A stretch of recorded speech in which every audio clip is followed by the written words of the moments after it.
they're going to have their inferior conjunction of the Sun and Mercury. So if we go back a couple of days, you can see that Mercury's retrograde here. The Sun is actually catching up to it and is going to overtake it. Well, it'll join it first and then it will overtake it, because Mercury is moving slow, because at the moment it's, it's quite newly retrograde. I think it was on the 9th of September it started retrograding. So it's been retrograding for a little while. This is about halfway through the retrograde cycle.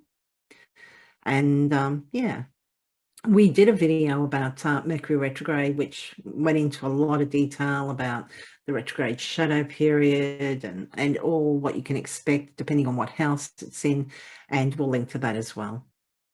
Yeah, this particular shadow period started the 20th, I think.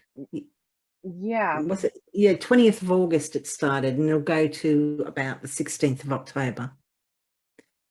So yeah. So even though Mercury's only retrograde for about 3 weeks, with the retrograde shadow period, it kind of extends to about maybe 6 weeks or something. So yeah. All that ground that it had covered and going back and forth. Yeah.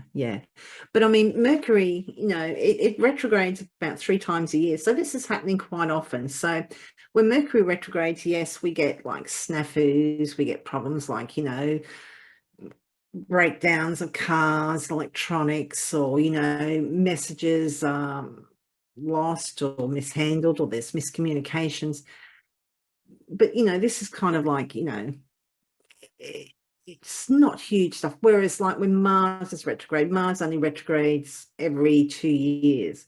So it's like, and Mars is he's a more aggressive planet, and he wants to go forward, and he's being, forced to kind of backtrack. He's not happy about that. Or Venus, I think she retrogrades every 18 months. So, Yep. That is to do with that. And then you have the outer planets, which are retrograde more or less every year for about half a year. Yes. So, but we're also going to have the cazimi. Yes. When the planet gets right on top of the sun. Yeah. So in medieval astrology, they say within 16 minutes. But Hellenistic, we look at it within about a degree either side. And it's kind of called, what do they call it? In the seat of the sun. The heart of the sun. That's it. Yeah. Or in the chariot. Well, actually, yeah, it's a shame it didn't happen in because this is happening right at the very beginning of Libra. The next day, or even a couple of hours later, Mercury is going to move back into Virgo, where it's very powerful because it's exalted and it's domicile there. So if that happened there, that could have been a really hugely powerful cazimi.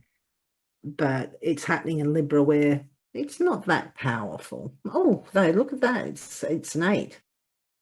So it's in its triplicity. I don't know why it's got an 8. Oh, because it's the mutual reception with Venus, but they can't see each other. So, but cazimis, some people believe that it brings like makes it very, very powerful. It's like being before the king, in the king's throne room sort of thing.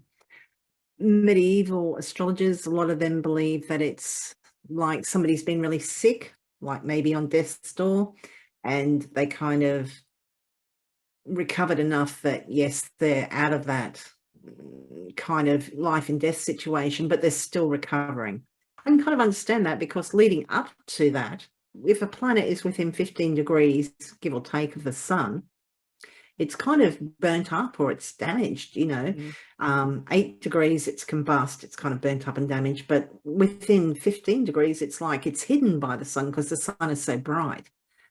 And, so you can kind of understand, you're kind of getting close to the sun and you're hidden, and then you're burnt up, and then you kind of get that cazimi. So you kind of, okay, I'm halfway cleansed. There. It's that burning, it's that cleansing kind of action. Kind of, I suppose, like burnt, and then kind of then it's got to get through the rest of that combust period and then out under the beams, and then it can be seen again. So yeah, it's interesting. It's quite a process that the planets go through, but I believe that it creates the events that our lives, go through. I mean, we all, have a sense of breaking down and rebuilding and regrouping, and planets do the same thing. Yeah, yeah. Yeah. I mean, essentially, we're kind of looking at the relationship, not just between the different planets, but the planets with the sun and how they kind of join up and move away and make aspects and retrograde. And yeah. Very cool.